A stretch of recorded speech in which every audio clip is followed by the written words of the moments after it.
ఇదంతా ఒక లెవెల్, ఒక జోక్ వేస్తాను. మీ ఆన్సర్లన్నీ నాకు ఫ్రీగా ఇవ్వాలి.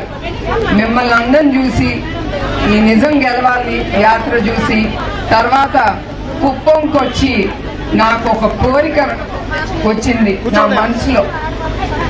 మీరు ఫ్రీగా ఉండండి, నేనేం కొట్టను తిట్టును మిమ్మల్ని. చంద్రబాబు నాయుడు గారు 35 ఏళ్ళ నుంచి మీరు ఆ నమ్మకంతో ఆయన ఎమ్మెల్యేగా చేశారు, అవునా కాదా? ఇప్పుడు నాకు ఒక కోరిక కలిగింది, ఆయన్ని కొంచెం రెస్ట్ తీసుకోమని నేను నుంచుందాం అనుకుంటున్నాను. సో ఎవరికి చంద్రబాబు నాయుడు గారు కావాలో చేతులెత్తండి. అదే అందరు చేతులెత్తండి. నేను నాకు ఇద్దరు కుదరదు కదమ్మా, ఎవరన్నా ఒకలే చెప్పాలి.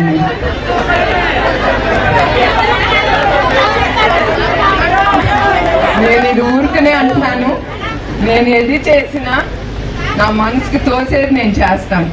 నాకేదో ఈ పోస్ట్ కావాలి ఆ పోస్ట్ కావాలని మాత్రం కాదు, నాకేం అక్కర్లేదు.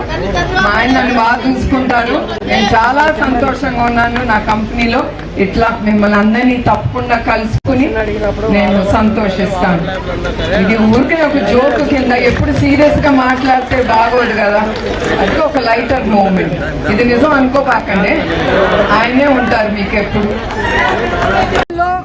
నారా భువనేశ్వరి గారి ప్రసంగం చూస్తే స్పష్టంగా అర్థమైపోతుంది చంద్రబాబు నాయుడు పని అయిపోయిందని. సో మేము ఏదైతే ఎన్ని రోజులు చెప్పుకుంటూ వచ్చామో ఈరోజు తన మనసులో మాట, చంద్రబాబు నాయుడుకి రెస్ట్ తీసుకునే వయసు వచ్చింది, ఇక ఆయన రెస్ట్ తీసుకుంటాడు, కుప్పంలో కంటెస్ట్ చేయాలని నాకు కోరికగా ఉంది అని చెప్పి భువనేశ్వరి గారు తన కోరిక బయట పెట్టడం చూస్తుంటే పాపం చంద్రబాబు నాయుడుకి పని అయిపోయిందన్న సంగతి అర్థమై ఉంటుందని అనుకుంటున్నాను. ఎందుకంటే ఈరోజు కుప్పం ప్రజలకి తాను 3 సార్లు ముఖ్యమంత్రి అయినా మంచినీళ్ళు కూడా ఇవ్వలేని పరిస్థితి. 26వ తేదీ జగన్మోహన్ రెడ్డి గారు వస్తున్నారు. కుప్పం చిరకాల కోరిక అయిన మరి హంద్రీ నివా ద్వారా ఏ విధంగా నీళ్లు ఇవ్వబోతున్నారో కళ్ళారా చూడబోతున్నారు. అంతేకాకుండా అక్కడ ప్రజలు కోరుకున్న విధంగా మున్సిపాలిటీని చేశాం, రెవెన్యూ డివిజన్ని చేశాం. ఈరోజు మీరు చూస్తే ప్రతి కుటుంబానికి సంక్షేమాన్ని అందిస్తూ ఈరోజు ప్రతి ప్రాంతాన్ని కూడా కుప్పంలో అభివృద్ధిని చేస్తుంటే ఇక చంద్రబాబు నాయుడు పని అయిపోయింది, ఇక్కడ ఆయన కూడా గెలిచే పరిస్థితి లేదు అనేది వాళ్ళకి అర్థమైంది. కాబట్టే తెలివిగా మా ఆయన రెస్ట్ తీసుకోవాలి, నేను కంటెస్ట్ చేస్తానని భువనేశ్వరి గారు చెప్పడం చూస్తుంటే అందరూ కూడా నవ్వుకుంటున్నారు. పోనీ ఇప్పటికైనా ఆమెకు అర్థమైందని.